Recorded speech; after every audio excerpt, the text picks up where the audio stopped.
Good evening. It's a nice night tonight. I'm outside, as you can probably see. It's September, right after the Mid-Autumn Festival in China.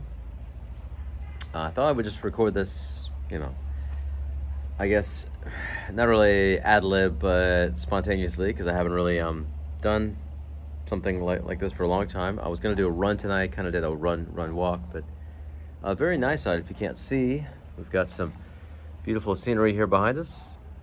Oh, let me just put that in the camera's view. So yeah, my name is Jason. I've been in China for 10 years now, which is quite a long time. I thought I might just go over some of the pros and cons about teaching in China. I came here, a lot of people ask me, why did you come to China? Well, it's kind of a long story. So I came to China originally because my friend, he's now down in Indonesia. He's a guy I've known I knew him during freshman year of college, actually. Got my cheap Chinese soda water. This is 5 Kwai. It has 0 calories, so I like it. As you can see here, I don't know if you can. 0 calories, it's 5 Kwai, which is like 75 cents American, USD, or Canadian, or probably Australian as well. A bit, it would be like 50p or half a quid for people in the UK. Anyway, let's get back on topic. So I've been in China for about 10 years now. I came here originally, I was applying for masters, applying for PhDs. I really wanted to do a PhD. I had the masters, I've got 3 bachelors and 1 master's I completed, and then almost completed the second one because I was doing them at the same time. But I wasn't accepted into PhD programs, so I kind of had to make some last minute choices. And then as for other things, I was applying for jobs. The economy, as you probably know, in the US was horrible during this period. Terrible. This would have been 2000 I think from about 2012 to 2014. And from what I know from friends of mine in the UK and other places, it was terrible back then as well in their countries. So China was booming. China was a great opportunity, great place. The economy slowed down a lot, but fortunately I was able to get in during a period of time when things were doing quite well. So I reconnected with an old friend of mine on Facebook. It's one of those things where it's friends you might know, and then you can add them, and we reconnected after a long time. And he actually had a Chinese wife, or has a Chinese wife. He has a school for kids, a forest school down in Indonesia. So he lived here. He did the Peace Corps thing, which is, for people who probably know, it's a volunteer program where you go to a third world country, or developing country, I should say. He was in Cambodia for a couple of years, and then, went to China, moved to China, and stayed in China for like 5 years teaching English. That was a period of time when you could teach overseas English. Everybody could, even without, he told me his mom did it without a degree. So she's kind of like a redneck lady from the mountains of North Carolina, that kind of area. So it was a time when people could do it even without a degree. I had a degree, of course, and I also went on a work visa instead of a tourist visa. I was told some people during that, people would offer you jobs on a tourist visa, but I did the work visa the proper way. So I've always been done everything legally here. But I came over here, and originally it was supposed to be a short-term thing, as it is for a lot of people. For me, it was about 10 years that I stayed. Originally I was teaching kids. It was a place called Romp and Roll we have back in North Carolina, which is quite an interesting little place. It's like a kids gym, and of course early childhood education in China starts at like 6. So I started with that, and then a terrible experience. It was good for the first 2 weeks, but then after that I got really tired. Small town in China, I had the opportunity to come to Beijing after that. I was offered a job, so I said, yeah, sure, why not? So I came to Beijing. Beijing is nice. A lot of nature, a lot of interesting stuff to do in Beijing. And I've worked for various universities. So the university I'm at now is quite a good one. It's not the best university in China, but it's pretty good. So I've worked for the first actual university I worked at was China Agricultural University, which is like one of the top 10 in China. It's number one, from what I understand, for things like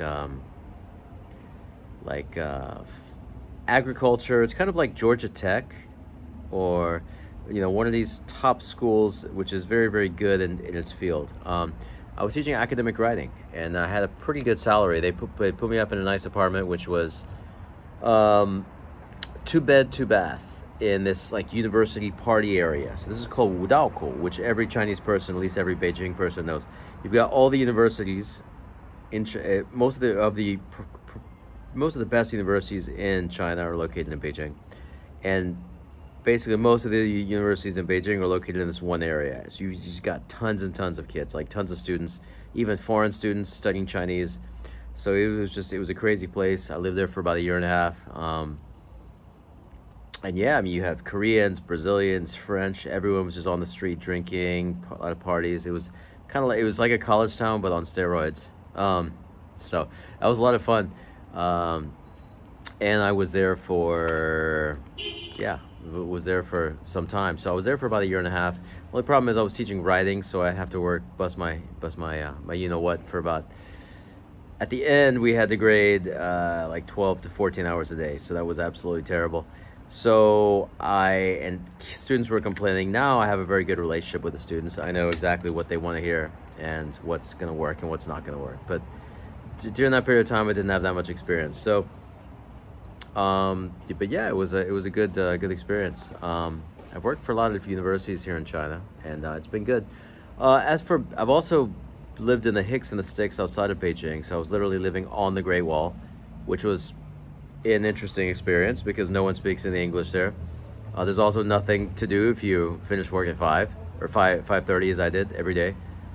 We had the finger, so we had to clock in, clock out with our finger.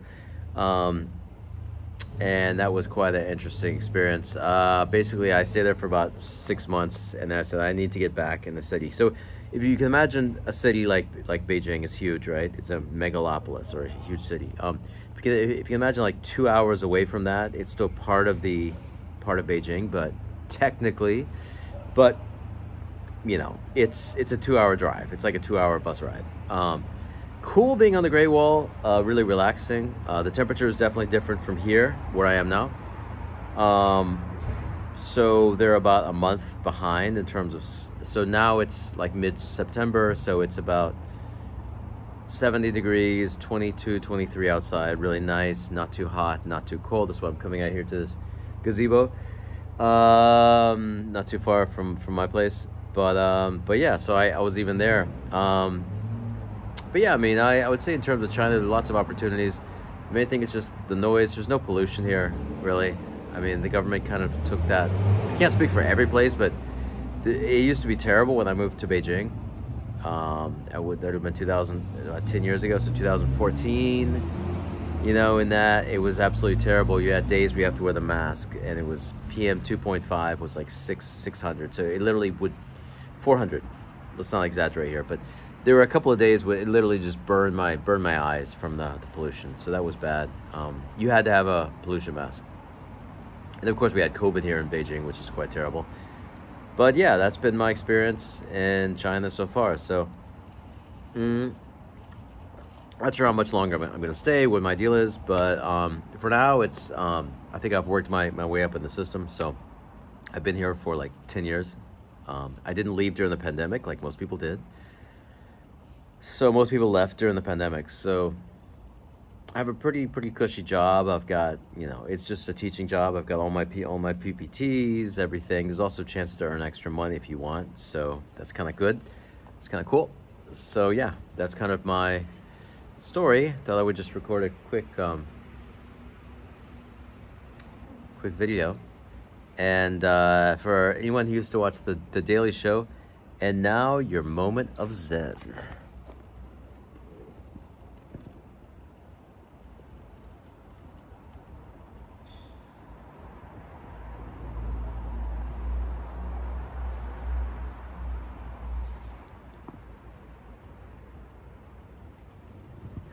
I really like this little area. There's a bridge.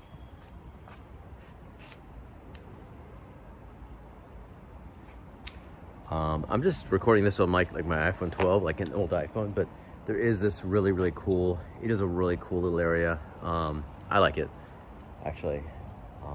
It's nice, it's a hotel, but it's just, I just grabbed the water. I'm just kind of sitting down relaxing. So yeah, anyway, cheers, take it easy.